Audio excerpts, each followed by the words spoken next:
you might say, okay, well, this is because I'm a woman, but it actually could just be because you don't have that confidence that you've built up. And of course that can be kind of played back into narratives of, patriarchal narratives for sure, of why you just didn't have that confidence or presented yourself in that way in the first place. But you can definitely work on that. It's something you can control. You might not be able to control how people see women in the workplace or all these different things, but you can control how you present yourself and, the knowledge and the things that you bring to the table. Hey guys, it is the DM Happy Hour podcast with your host, Drayshawn Ryan. And Cynthia Sandoval. What up? We have a special guest today, someone who's super, super amazing, awesome, all of the above.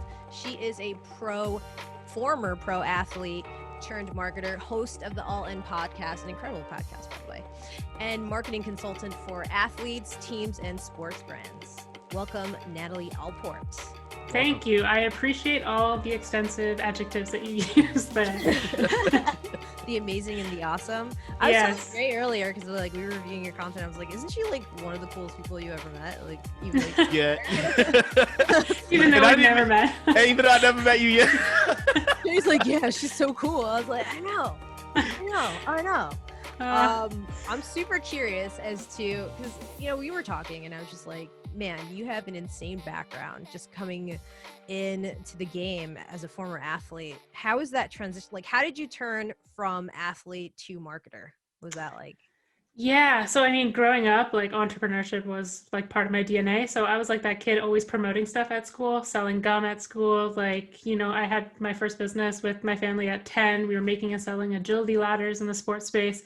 So I always kind of knew. I was lucky to have that avenue where I was I always was interested in business, not just sport. Mm-hmm. So I had that passion there. Then both my parents studied marketing at school. And so that was another thing. They were, advocates of talking about marketing. My mom is a packaging nerd. She keeps every package and label. I don't know. She's into all that kind of stuff. And then my dad is very analytical, business minded, but an entrepreneur. And so that kind of started that whole passion. But then the actual transition happened was I always knew I wanted to have some sort of business, whether I made it and was an Olympic world champion or I didn't. I was there's going to be some business side here that I want to do. And eventually what kind of happened organically was that as an athlete, I had to figure out, especially as a female athlete in the snowboard space, how do I get these sponsors to help me further? And so being that a lot of my other competitors, for example, might have had better resources, even just been better than I was at snowboarding, for example. I was on the national team, but I wasn't the top person, And so I was how can I get these sponsorships when we're all fighting against the same sponsorships? And especially in the sport and snow outdoor industry, things are fluctuating with different seasons. There's not that much snow. Brands have less budget. Things change so fast. So I was okay, how can I get these unique sponsorships? So that's when social media came around. I think I first got onto the national team, I was 2011. So I was 17. So Instagram was just kind of starting. I think back then I actually used Twitter and I would reach out to brands and often it'd be the person who's in charge of the brands because it wasn't yet the time where people had social media managers and all these different things. Mm-hmm. So I was able to get in contact with some great brands and be able to bridge the gap between, for example, I was really into fitness, which is pretty rare as a snowboarder. So I'm how can I bring these sponsorships and be the only snowboarder on their roster instead of fighting against all the snowboarders? So I really learned how to market myself. And then that's all of a sudden people would refer them to me. I would have Olympians that I've never met before in my inbox being hey, so-and-so told me about you. They said that you're really good at getting sponsorships. How can I do this? And so I would just help as many people as I could. And then throughout that, one of my sponsors asked me if I could do all their social media. And I was yeah, that's a perfect kickstart to whatever I want to do. I'll do that while I'm still riding. A year later, I retired from snowboarding. So that became my full business. And then eventually it kind of went full circle. Instead of just working with brands and businesses in the sports space, I really have started over the past year and a half or so, focusing more on what have I been asked about this whole time? Oh, athletes. And so that's where my focus is now. That's really cool. Yeah, that's a cool story. I feel with athletes, I don't have an athletic bone in my body. You know what's so sad? I took a 23andMe thing, and you can you know how you could tell your muscle composition and things like that through I guess your saliva. So such a sick, sad joke. Like on mine, it says like it's like Olympian like DNA. Like I have like my body is built to be an athlete. That's not what happened, but Well, there, you can build it now.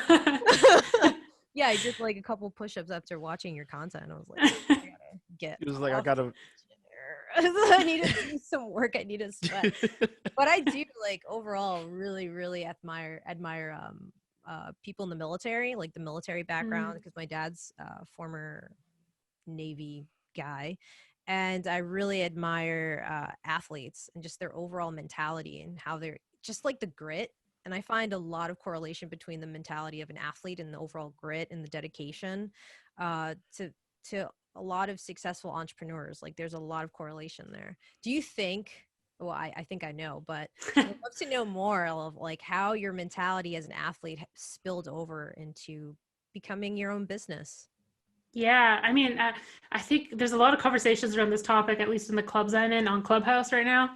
There's a lot of like former athlete groups that I've been kind of tuning into and speaking on, and it's been so interesting hearing everyone else's perspective on this. But I definitely think there's exactly what you said, like the grit, the perseverance, the dedication, and even if you don't want to be an entrepreneur, you just want to get hired by a company, especially in like a marketing or sales type role. I think that you already have this credibility to you from being an athlete. Like you can show your athletic background and no one's going to start asking you questions about, are you dedicated? Are you committed? Are you like all these things? Like you kind of have those traits and it's just expected. And then they might ask you some of those like hard skills, but those things are things that can be trained.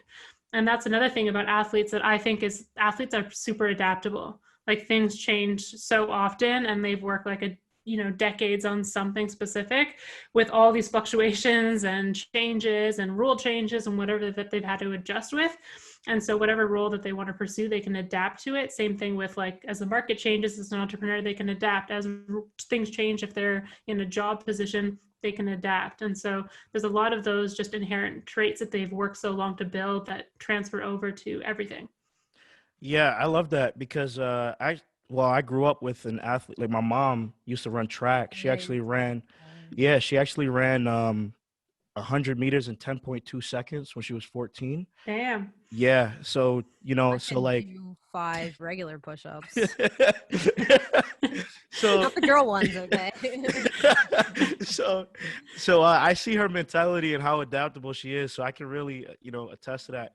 And it's something that I can say actually impacted me growing up, right? Like seeing my mom's like persistence and seeing how hard she'll work to do something. And I never understood it.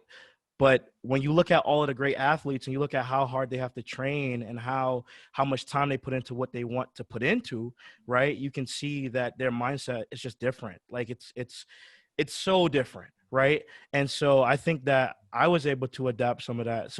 Or adopt, I should say, some of that. So yeah, definitely. That's cool. I feel like it's the right mindset to have, especially because all right. So I recently started trading, like Natalie, you know this. I started trading like this year, like aggressively.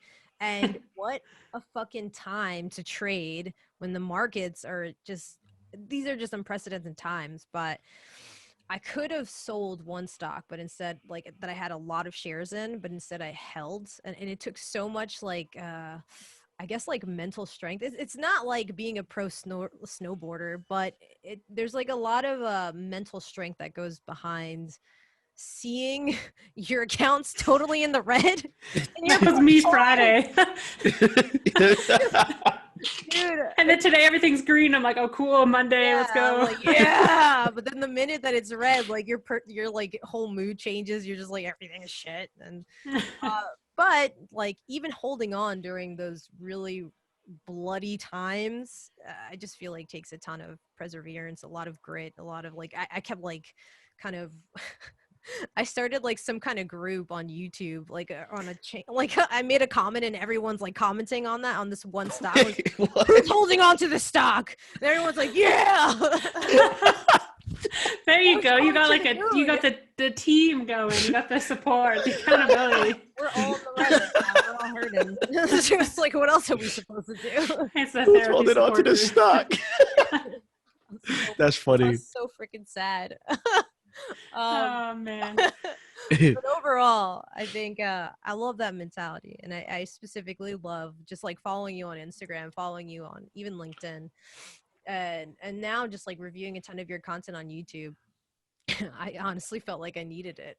Just that there's a clip that you posted. I sent it to Dre, and it was like a compilation of a lot of your podcast episodes on Oh, motivation. Yeah, I those saw that. ones. I was like, dang, I needed to hear this. Like, it's just, I'm over here like complaining and all this dumb crap. And I think there was something that someone said that was something along the lines of working out is a something along the lines of this. I'm paraphrasing, like working out is like a mindset. It's not, it doesn't, like how you feel doesn't matter. Your day-to-day changes is like showing up and actually being consistent and following through regardless of how you feel is actually a testament of your character, not like Mm. working out on a day that you feel like working out, which is Yeah. previously how I used to do it. But now it's just like showing up regardless. If you have a bad day, you're working out. You have a good day, you're working out. Your portfolio is bloody red and you want to cry, you work out. I just Yeah. love that grit. Yeah, well, I appreciate that you like those videos. I feel like whenever I post my podcast clips, that's not like usually what does well on my channel. But that's pretty much all I've been posting lately because I the things that do well on my channel on YouTube is like I don't know if you saw any of them, but I did like day in the life of different pro athletes where I trained like a whole day as Yeah. different athletes last summer. And there was a few of those that really like did well. I think the soccer one did well, and I filmed that all myself. Somehow that crushed it. But yeah, I really enjoyed doing those. But now with the winter, of course, like up here in Canada, you can't be outside all day doing these training. The gyms are all closed here, so it's like pretty impossible to film that series. So I'm like, okay, well, I'll keep posting these podcast clips and hopefully the 40 people who watch find it valuable. But I really do appreciate every time I get a comment or something that it does help. So yeah. I'm one of the 40. I thought it was really, I honestly, like, I think people underestimate what it's like to be a marketer in today's age, or to be like a marketer that's one commands a lot of money, or is very high value and super competitive. And it's just, I think marketers nowadays are a dime a dozen. Like, how many social media marketers? I'm sure there's a ton in even in the sports space, right? So you really have to have like that grit. You have to have a lot of like I don't know what the word is. I guess grit. I think there's more to it to just persevere and stand out. And what I really liked, Yeah. Yeah, I agree. what I spoke to you last time, I saw that you were kind of even getting out of done for you services and like branching out into something new, into more consulting and I guess like speaking engagements. What's that like for you? What's that journey like? Yeah. I mean, it's been interesting. I think that's the kind of fun thing about entrepreneurship that's a little bit different than sport. And I think this is where athletes do struggle sometimes. Sport, it's like, okay, you want to be, say, the best swimmer. Like, you know that this is your event. This is a swimming event. These are all the people with the times that are faster than you. Like, your only choice is to get faster at that. In business, like, you can create your own lane, right? You can kind of create your own event in a sense. So even though we're all marketers, we can have like our own little lanes because there's so many different people that could use our services. And so that's what I find so interesting. And so I've been always just trying to find my own space, my own lane. And I think for a while I played in someone else's lane. And so for a while I was like, okay, like I want to build this big agency and then it's just going to grow and kind of be its own business. And like, then I'll do this. And I realized that's not what I want to do. Like, people were coming to me specifically because of me and like my background. And I was realizing like how I wanted to build things as like this traditional agency model just doesn't work that way. Like, how could I step away from the business if people are coming because they want to work with me or hear me talk or whatever? So I realized, like, what do people always ask me for, and who are the people that I really like to work with? And I was like, oh yeah, athletes. And then the reason that I've kind of pivoted is that my whole thing is like, I just want to make as big an impact as I can, a positive impact. And like, some of that is speaking not about marketing, like about mindset and different things. And then some of that is in the marketing and space, because I know for me as an athlete, empowering athletes to learn how to market themselves is just so beneficial, whether they're at the stage that they have an agent working for them or not. Like, for me, I was at the level where I'm competing in World Cups and, the top events against all these riders that are getting paid 6+ figures just to be there. And I'm getting paid nothing. It's like all money out of pocket, and trying to get sponsors to cover it, or, I'll make it work and figure these things out. I'm broke at the end of a season. And so how can I get to be the best? And when I'm having to compete against them already, if I'm not making the same amount and not being able to ride as much. And so that's where for me, it's like, how many athletes can I empower to like make that gap? Because more athletes, I think most athletes quit in that like stage because it's very stressful. You realize like that's why the top athletes stay on top. It's because once they get there, they have all these resources that these other people don't, right? So I'm like, how can we kind of get the resources there for those underrepresented athletes? And especially I think in the female athlete space, that's really, really important, everywhere, but especially in the female athlete space, because even the top athletes aren't being paid that much. And so I've been trying to transition in that space, knowing that a lot of these athletes are not going to be able to pay me like say $500 an hour to consult with them or like hire a whole agent or something like that. And for me, it's like, how can I just bring education to them? And so that means like I've been partnering up with organizations to come in and do workshops for their whole group of athletes. And I really enjoy that. And then the same time, I'm working on like a course right now so I can do something that's easy for any athlete if they're not part of a team or organization, that they can access, and it's going to be affordable for them, and have a high ROI, especially if it's something that's like $50. Of course, like you get one sponsor, you make one deal, you learn how to monetize your Instagram. That's going to pay off in dividends over your career. And then especially with NIL rules coming up with college sports. So when college athletes will be able to make money off their name, image, likeness, that's going to be huge. And I think there's so many people playing in the space of being like influencer marketing agents or brand representatives, or basically building apps that connect, the monetization. But it's like, okay, well, still only the top people are going to be paid this. You're forcing them into this little lane. How can we open up these opportunities for the athletes to get creative and build their own space and just learn how they can even grow their own platform, so that if they do want to use these apps or these services, they have more leverage there? Because not just the top athlete should be able to make money. I think even anyone, if they can create content or figure out their unique space in that industry, they can make money and use those 4 years of college as a great way to, it could be some of their highest income earning years, I think. I see a That's deep. That is, I think that's a mic drop. yeah, you should cut that for your own content. That was pretty solid. That was awesome. Yeah, that was I great. noticed like, because I feel like we talked about this with like college sports. Like I think it's so messed up how in college like athletes don't get paid, but obviously that's going to change. I feel that there's something similar as marketers as well.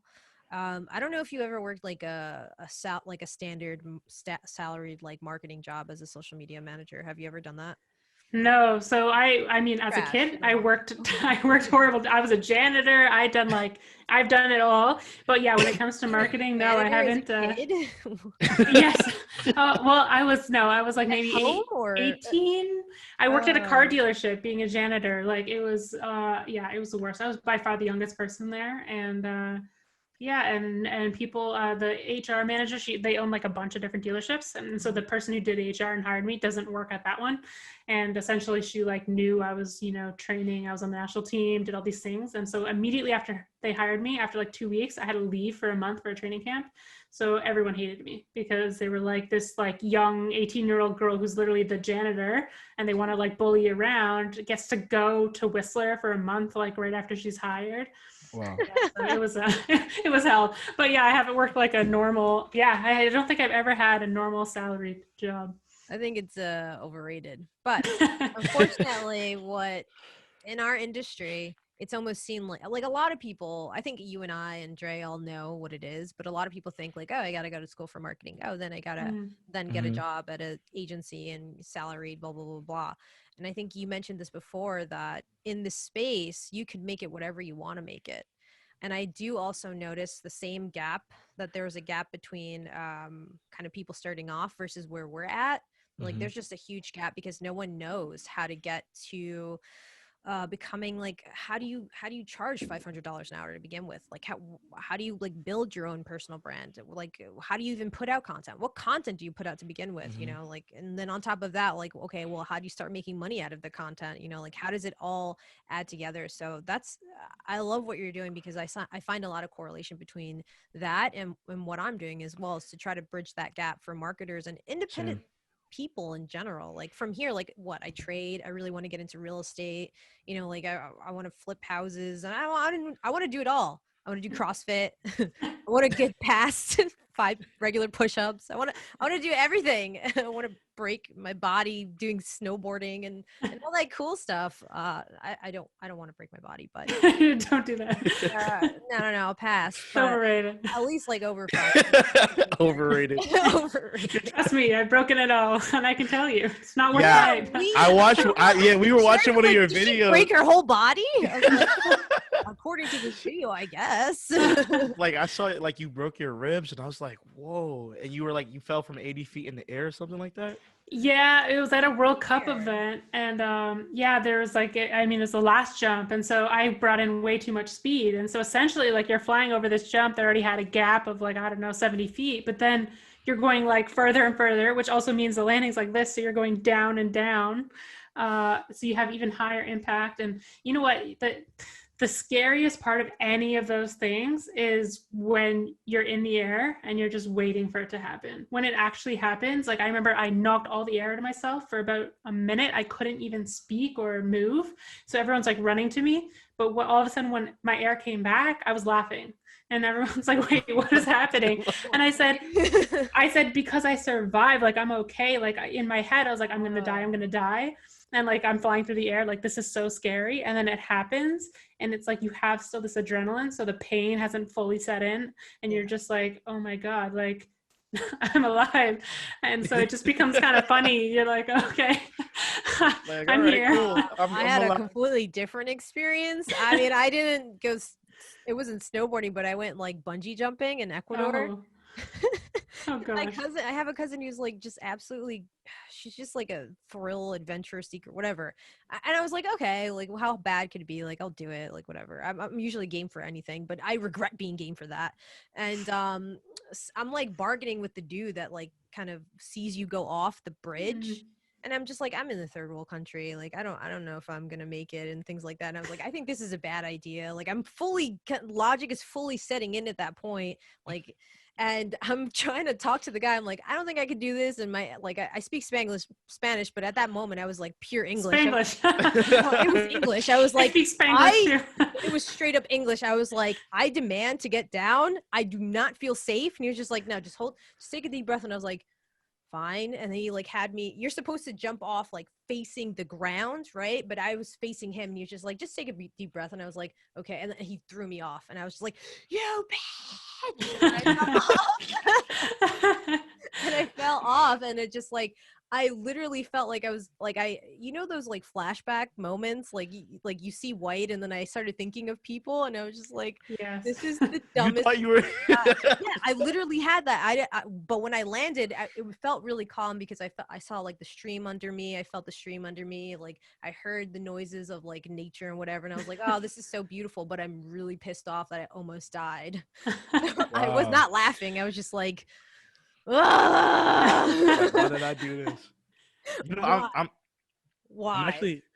I'm actually curious to know, how did you, Natalie? How did you get into snowboarding? Like, what made you want to do that? Is that just like a That's a good thing that question. people do in Canada, or like how did you? I don't know. I don't know. It's a these good folks. question. It's a good question. Maple syrup too? Like what? Oh yeah, I did do that yesterday. I made maple taffy. I was gonna comment. I was like, that's really Canadian. Oh yeah, it is. I did make it properly, but anyways, another story, another day. It was still good. It tasted good, but it got stuck in my boyfriend's teeth for probably 2 hours, and so yeah. Worth it. Best of luck to him. He was immediately like, couldn't get it out of his mouth. It's like on the roof of his mouth. Prayers to that guy. Yeah, well, it was worth it for me. So, but yeah, so how did I get into snowboarding is really, so as a kid, I was just always an athlete. Like my dad played hockey. My mom is from Venezuela, so she wasn't, I think she said she played volleyball or something, but she is, if you watch her, she's not athletic. So, and she will be fine with me saying that. So, and she's also not competitive, which makes no sense of how I turned out. But my dad is definitely competitive. So. Yeah. Yeah, I was put into hockey like really young, but also I was actually born on the West Coast where there are the mountains. So we learned how to ski at like 2.5. So yeah, so I always was skiing. Then we actually moved to New Jersey for 2 years when I was like 5 or 6. Wow. And then that was like a break from all sports. I think I played soccer, and then came back up to Canada. That's when I first started playing competitive hockey. And so that became my thing. At school, I was like on every sport team. I liked every sport, but like hockey was the thing. Mhm. And then we would still go skiing sometimes, but it's really hard with a hockey schedule. Like you're playing hockey all the time. And so my parents sacrificed a lot just to bring us to hockey like every day. And that's really what we did. And then all the kids at my school were into snowboarding. And I think I bought my first skateboard when I was in the US in New Jersey. I saved for a year of my allowance for a $16 skateboard. That's how little my allowance was. It took me a year to get $16. My parents are very cheap. Okay. So, I never had an allowance. This is all new to me when I saw kids. well, yeah, on my hockey teams, these kids had so much money. And I Yeah. was like, my parents, they would give me 25 cents a month. And then I think every year it would go up by another 25 cents or something. Wow, they were So like really efficient with it too. yeah, Yeah. yeah, it was strange. So yeah, we didn't have that much money, and then of course they didn't buy me a skateboard. They made me save up for it. So yeah, so I was always into that, and then yeah, it seemed like the cool kids were into snowboarding, and so I was like, okay, like I'm gonna snowboard if all the guys, like all the guys in my class told me that they played baseball, and I said, okay, I'm gonna play baseball. I got my dad to call the organizer of the league, and so I was the only girl, and I played baseball. And so same thing Wait, happened with snowboarding. with boys, like men's baseball? Yeah, yeah, I was a pitcher. Yeah. I didn't make many friends, okay? Like guys didn't want to date me as a kid. That is amazing. That's funny. Yes, yeah, it was an interesting childhood. Like that doesn't make you many friends, but anyways. Crazy. It's like I feel like I was always I grew up with my dad and I had uncles, a lot of uncles. I had one aunt, but I was just around uncles and we would all practice wrestling moves and just like I was just always in a tomboy environment. It's like I'm a girl, but I don't know, just in my environment I always wanted to play sports. I always wanted to play football. I was never good at it, but I always wanted to play. And so I found that being in that environment was actually a really unique competitive edge in being in business because I'm okay being the only female in a room and I can demand respect. It took some time actually. And at first I was intimidated being the only girl every time. And also minority, but like even in the boardroom, like in meetings. So I used to work with Damon John and I asked if Canadians know what Shark Tank is. Obviously they do. And I was Yeah. just proving of my ignorance. And I was like, oh, okay. I'm stupid. So even with Damon, like I remember like there's not too many women in that environment. There are, but they're usually like designers and things like that. But when it comes to dealing with money and giving reports on like P&L reports on profit and losses, I was like the only one. And I don't know. I was intimidated by Damon originally, but then after that, like I could run the meeting and I was feeling pretty comfortable. But I think it's because of my background, just being okay with being around dudes playing sports. Would you say it's like a similar situation with you? Yeah, I totally agree. Like actually for a long time, like all my friends were guys, like all throughout elementary school, high school. Like I had a few girlfriends. I have one friend that she's still like one of my best friends from high school, but otherwise like the group, like outside of school, I didn't really hang out with them because I was like, I have my snowboard friends. And they were all guys really. And yeah, I definitely think that helps, especially being in these situations in sports space, in the marketing space where it's really like male dominated. Yeah, I find that I don't even think about it. Actually, it's almost like I've actually had to really work on like making girlfriends and learning how to like Me talk too. in that environment because for a long time, like I don't think I even wore makeup until like a couple of years ago. And even still, it's like something that takes 2 minutes, you know? Like, so when girls are talking about that, I'm like, I don't know what to contribute to this conversation because I know nothing. Like, and so it's just interesting. Yeah, that just being in that environment. I think for me, like, especially when I was in business, I think the only insecurity I had was being young. I show up to meetings and it's all like 50-year-olds and I'm like, and then, my agency's 93 agency and they say, oh, is that the year you were born? And then they make jokes about how their kids are older than I was and whatever. And I'd be like, okay. So I had to get over that one quickly. But I think being in a space with a lot of guys it's kind of been the opposite where I'm like, okay, like how do I fit in with all these girls that their conversations like go because they've been hanging out with girls their whole lives all the time. And I'm like, Does anyone want to talk about sports and Anybody saw last night's basketball game? yeah. I don't think for me it was like necessarily that extreme, but I did have to like infiltrate from the ground up and just like, what do women talk about? And then that's when I Yeah. got into makeup. I was just like, oh, makeup is actually really good. But it's like everything I do, I get like really nerdy about it. So it's just like I Mhm. ruin the fun. So That's exactly. yeah, so they just want to So talk to me.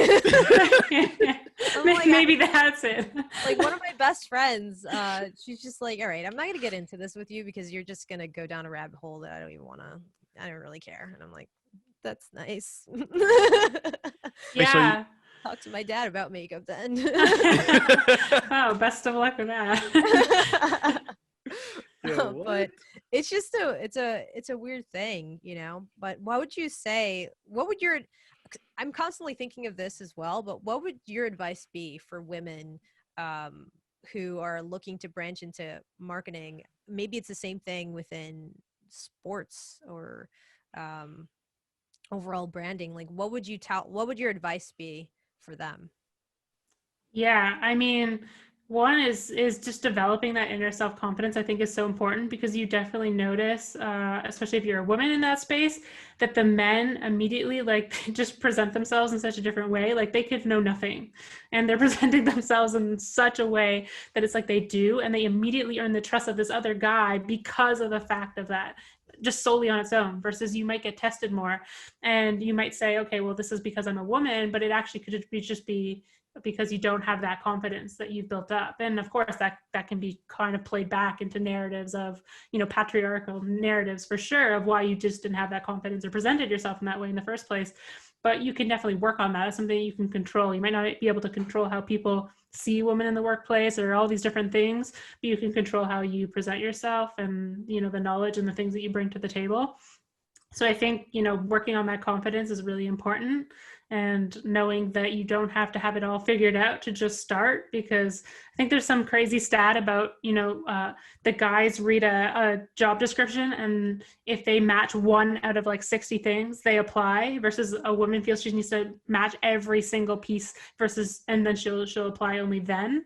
And so I think, just being able to realize that you can adapt, you can figure stuff out. And if you can just build relationships, that's also just like a cornerstone piece of the puzzle. That's funny that you say that, because like when I used to work jobs, whenever I would apply to jobs, I never used to read the job description. I used to just look at the title, and if it said like SEO something, okay, cool, I'm gonna go get this job. Like I never used to read their descriptions. It's pretty funny.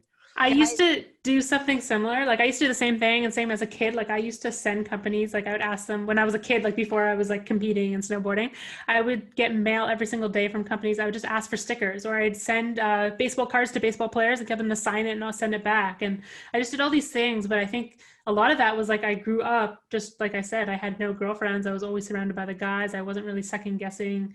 And I wasn't worried about like, oh, what do guys think of me in this? I was just like, I want to do this, and this is what I want to do. And again, maybe it didn't make me that many friends, but I think it did help out, in the long run, of having that mindset and just being so confident. But I think that also comes from parents too. Like I talk a lot Yeah. lately, I've been bringing up the topic even on LinkedIn of the freedom to fail. And like my parents really did give that to me, like not in a sense of like, oh, you have money to back up on, because they did the exact opposite. Like it was all my money on the line. Mhm. But I had to learn that actually taught me, like losing my money, getting it back, all these things. Like I will be okay if I do fail. So, or I will be okay if I do get called out of not knowing this, or if I apply to this thing and get rejected. And so, they just allowed me, they didn't protect me from anything. It was like, yeah, sure, apply for this, even though they know like that's stupid. Why are you doing that? Or yeah, sure, go do this. And so letting me fall flat on my face over and over again is kind of like what allows me to show up with the confidence of the things I want to do now.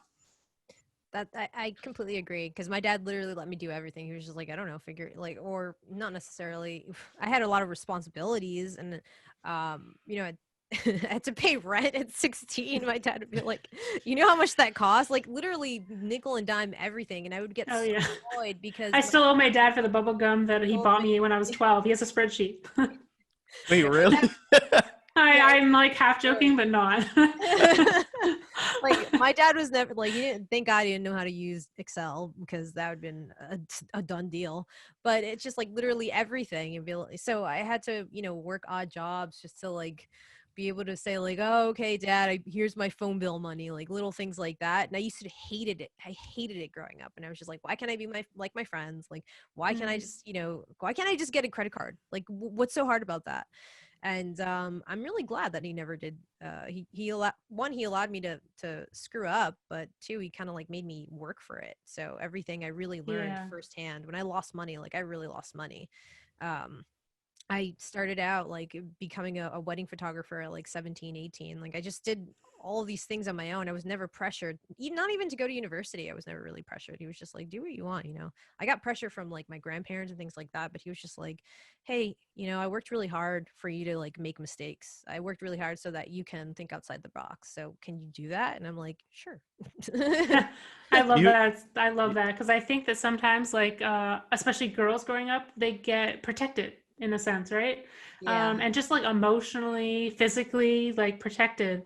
And so I think that like your parents giving you the freedom to fail, but like ensuring that it's your failure to own, like making sure that you feel that loss in some sense. It's like, oh yeah, go spend all your money on this and to see how it works out. Like they let you learn that it's not there. You're not playing with house money. You're learning things really the hard way and figuring things out. And I think sometimes as kids, and as a parents, it must be hard to do that, right? Because you just want to give your kids and protect them from everything, but letting them learn these things, it really like helps in the long run. And sometimes it sucks, but later on in life, you're like, oh yeah, thanks. Yeah, I realize it now during at the time I hated it, but now I'm just like, oh, like I've always been this way because people will ask me like, oh, why are you so good at that? Like what, blah, blah, blah. Like they'll ask me questions like I'm asking you. And I'm just like, I don't know. I guess I'm realizing that the way I was raised really set me up for this. I'm not Yeah. afraid to take certain risks. I'm not afraid to drop a dumb Yeah. amount of money on Dogecoin. Oh no, don't not. wait, That'd be wait, a but whole other Should be. conversation, I but should be, but it just, isn't I that don't going have. up though? Like, I thought that it was going down because yesterday on No, it's Clubhouse, going down. Elon, didn't he say, yeah, he Yeah. said he just laughed at it kind of. He was like, made a joke about it. So now Yeah, yeah, yeah. people are like, Well, okay, it's it's a like joke. hovering around. Last time I checked, it was like 0.04, but I bought in at like, a d- I don't the even. wrong time. Yeah, I tend to Yeah, do yeah. that because I can't analyze charts properly. And then plus, when you analyze charts properly in crypto, it's just like logic is not logic. So I Mm, just don't get it. But that's whatever, the I case tried. for the whole market right now. Logic is Yeah, not logic. Like, logic is not logic. It's not working. Like, Everybody on my Facebook timeline is like, "Yeah, I bought Dogecoin." Yeah, and I'm just like, "Okay, isn't that to the moon, baby. I'm not like 3 days? 3 days ago, 3 days ago, I saw this post, and this guy was like, "Yeah, I bought 351 shares or something like that." And I no. don't know anything about That's not that. cryptocurrency, That's but not that much, you, considering that it's like at 0.04 right now. He bought one I don't know dollar. anything. Let's go. But like I just realized that I'm built different. I'm built in a way that like most females aren't built. I would always wonder like why, like especially my coworkers, like ask for the raise. Like why can't you be Yeah. like little things like that. And I work. This is the impact that I love chasing, like with the clients that I work with now, just like giving them that confidence of saying like, yeah, you can charge this much because this is what I do. And if I could do it, like I'm literally crashing or smashing every statistic possible just based on my background. There's really no way in hell that you can't ask for this. And worst case scenario, they say no. And it's just like once the first time they hear no, it's just like the glass shatters and it's just like, oh wait, that's not really a big deal. So Mm. the freedom to fail is something that it takes some time to internalize, and it takes some time to learn through practice. But I think we're really lucky in that we started early. Yeah, and I think that's the thing. Like you realize that a no is not that bad, and like in sports space, similar to like the entertainment space, you get no's all the time. Like, do you know how many sponsors I reached out to and they say no? I used to ask all the car dealerships around here to give me a car all the time. I would message like multiple car dealerships a day, and like I had meetings. I would show up in a business outfit. I would go to like the local hotels, like any business that had money, and like I got no all the time. But it just helped me learn like over time of how to present myself. And I think that's definitely like it's just being able to put yourself out there and learn that. And a lot of people, they'll ask like, what's the hack? Like, how can you build this confidence? And like so that you can go and ask. I said you have to ask and hear no. Like it just, there's no way around it to building that like mental toughness and that confidence. The only way you build those things is literally just like doing it when you don't want to, dealing with the failure, realizing you're going to be okay, overcoming it, and each rep you get stronger. Yeah, it's the athlete mentality that I love so much. I mean, to wrap this Execution. all, yeah, to wrap this all up, Natalie, I would love to know what would you tell yourself starting off, like as a marketer, if you could go back, like what would you tell yourself? Yeah, I mean, if I could go back, I would say to play in my own lane, like from the get-go. I mean, I had to learn these things for sure, and realize like all of a sudden having, really successful years and being like, this is not what I want to do, and scaling back and learning those mistakes. I think it was valuable. I don't ever regret like making some of those mistakes, even if they were expensive or hard to learn or felt like a waste of time. It's like, what, they led me to where I'm at, and I'm happy with where I'm at and where I'm going. But I think if I did go back, it would be like, especially like right outside of snowboarding, I think I could have made that transition faster to being like, okay, let me work with athletes and all these things.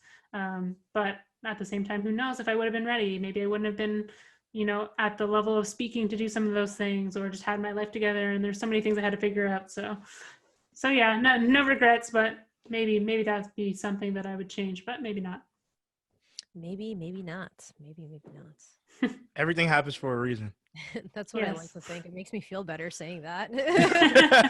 Well, that's the thing, right? Like there's so many things in life that you can say, it does it really happen for a reason? Does this actually work? Does having positive thoughts actually change anything in the world? Like, you can think all those things. And I was like, when you really, really dive into it, who cares if they do? You feel better. And like, what's the point of life? Like, you want to feel good and have a good time and be happy. So if you're like, okay, if you think that everything doesn't happen for a reason, and then you pick apart everything part of your life and are so upset forever, and like that doesn't feel good. So might as well just, whether it works or not, like, or whether it's true or not, it's Just just a say belief it. system. Yeah. Yeah, that's how I feel about like burning sage and stuff. Like, I don't know if this shit works, but I'm visualizing me just annihilating all the negativity around me. Like, I don't know if it works, but I feel thought good. Bernie Sage supposed to be like calm and at peace, not like, get away, stress. I'm definitely doing it wrong, but hey, it works. Well, if it works for you, exactly. We can all have our own belief systems, and if they feel good, and we all show up happy and present, I then you might know have to what? rethink It's all that good. one. You Yo. challenged my beliefs just now, but it's all good. Yo. Thank you so much for sharing your wisdom, your just overall nuggets of your gems overall, and I really appreciate you, and I look forward to seeing more of your content. Same. Thanks. Everything Cynthia said times two. Cosign. Thanks so much, Natalie. You're the best. I appreciate it. Thanks for having me. Of course. All right. Take care, guys. Bye now. Peace.